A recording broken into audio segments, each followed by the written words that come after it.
Maligayang pagbabalik mga kasolid, schedule na laban di matutuloy, magre-retiro na pala kasi meron latest may ibinuking Astrolabio, nagdrama nga ba talaga at ibinenta nga ba ang laban na Jason Casimiro, brother coach ng ating mga batang si Alas, meron namang isiniwalata. Yan ang ating mga pag-uusapan na para sa ating unang balita mga kasolid. IBF Lightweight Champion Vasyl Lomachenko, hindi na nga itutuloy ang unification kontra dito kay Gervonta Tank Davis. Possible na laban sana nila mga kasolid ngayon nga buwan ng November, pero nag-giveaway nga itong si Vasyl Lomachenko dahil nga dyan may mga nagsasabing magre-retiro na itong si Loma.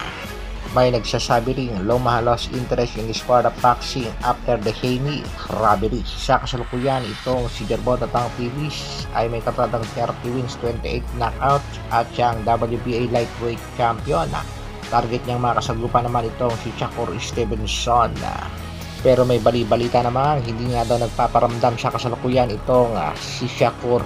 Dumepensa naman si Bob Arum patungkol sa pag-atras itong si Lomachenko sa laban kontra Tank Davis. Ayon kay Bob Arum ay hindi pa nga daw magre-retiro itong si Lomachenko. Muli nga daw ito magbabalik sa taong 2025 at may mga importante lang na kailangang asikasuhin sa kanyang bansa. Promoter Bob Arum states that Vasily Lomachenko will return to the ring in 2025 at posibleng nga daw makalaban pa nito si Davis sa susunod na taon. Samantala, kalat na kalat nga ang balita nga nagdrama nga daw itong si Astrolabio sa laban kay Nakatani. Ito nga ang ilang mga komento. Masyado namang halata pag-acting mo, di na mahalaga yung record ngayon at belt sa MP promotion, pera na ang labanan na. Hindi naman daw ganong kalakas ang suntok pero nag-overacting nga daw itong si Vincent Astrolabio.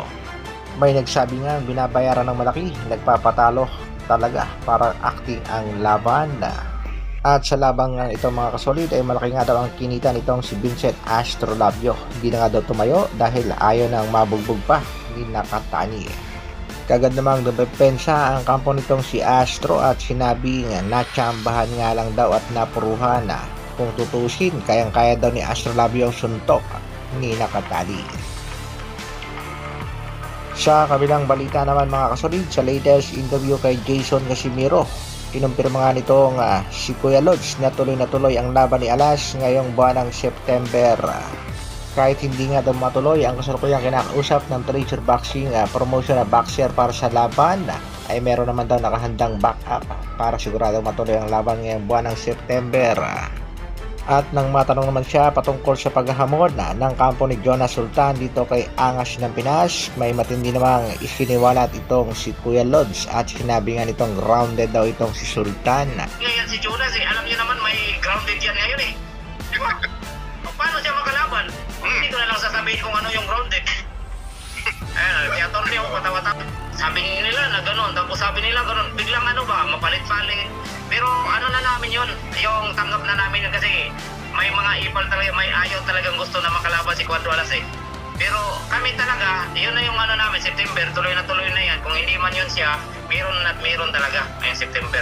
Total, malapit na rin naman ang September. Dito natin malalaman kung talagang totoong tuloy ang laban ng ating mga bato. Isang shoutout naman dito kay Ice Master na nagsasabing mga bulok talaga mga nakapaligid sa iyo champ. Imbis payuhan ng maganda, gusto pa ipahama Kayong mga kasolid, ano sa palagay nyo? Matutuloy kaya ang laban ni Alas ngayong buwan ng September? At sino naman kayang bulok ang sinasabi ni Ice Master na nakapaligid dito kay Angas ng Pinas? Hanggang dito na lang muna mga kasolid. Maraming salamat sa patuloy na pagsuporta at panonood. Isang like naman dyan. Mabuhay Dr. Arvin Vlogs.